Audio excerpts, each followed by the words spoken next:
హిమవంతుడు, మైనావతీ దేవి తమకు తండ్రి తల్లి కావాలని పరమేశ్వరుని ప్రార్థించారు. ఆ ప్రార్థనకు ఫలితంగా పార్వతీ దేవి జన్మించింది.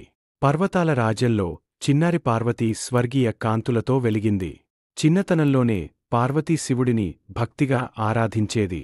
పువ్వులు సమర్పిస్తూ, మట్టితో లింగాన్ని చేసి శివార్పణం చేస్తూ జీవితం గడిపింది. పార్వతీ తపస్సుకు సమాధానంగా శివుడు తపస్సులో లీనమయ్యాడు.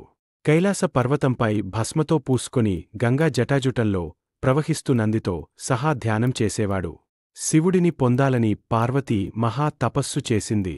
అడవుల్లో ఒక్క కాలిమీద నిల్చుని ఆహారం లేకుండా ధ్యానం చేస్తూ శివారాధన చేసింది. పార్వతీ తపస్సుకు ఫలితం కల్పించేందుకు దేవతలు మన్మథుణ్ణి పంపారు. మన్మథుడు పుష్పబాణం విసిరాడు. శివుడు క్రోధంతో తృతీయ నేత్రాన్ని తెరిచి మన్మథుణ్ణి భస్మం చేశాడు. పార్వతీ తపస్సును పరీక్షించేందుకు శివుడు వృద్ధమునిగా మారి ఆమె భక్తిని పరీక్షించాడు.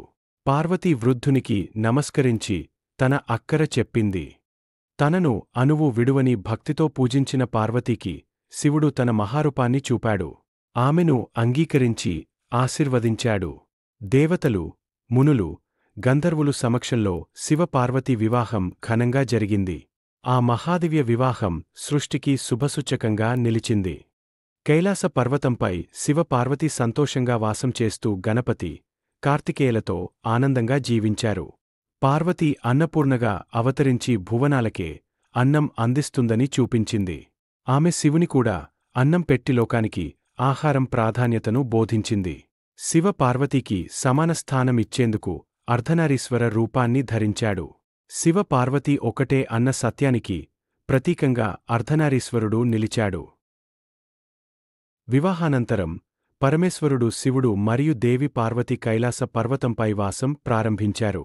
శివుడు తపస్సులో లీనమై ఉంటే పార్వతి ఆయనకు సఖ్యంగా, ప్రేమతో జీవితంలో సౌందర్యాన్ని నింపుతుంది. నంది వృషభుడు శివుడి పక్కన కూర్చుని ఉంది. ఒక సాయంకాలం పార్వతి దేవి శివునితో పాషాణం ఆడమని కోరింది. శివుడు సంతోషంగా ఒప్పుకున్నాడు. ఆడుతూ పార్వతి వరుసగా గెలిచింది.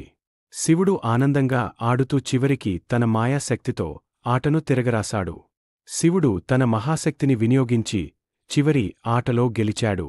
పార్వతి ఆశ్చర్యపోయి సరదాగా కోపమొచ్చి అటు తన తండ్రి హిమవంతుని దగ్గరికి వెళ్ళింది. పార్వతి తన తండ్రి హిమవంతుని వద్ద కూర్చుని తన ఆటల సంగతులు చెప్పింది. శివుని ఆటలు, లీలా వినిపించింది. విష్ణువు వచ్చి జీవితం ఒక లీలా అని, విజయం, పరాజయం భ్రమ మాత్రమేనని చెప్పి శాంతి కల్పించాడు.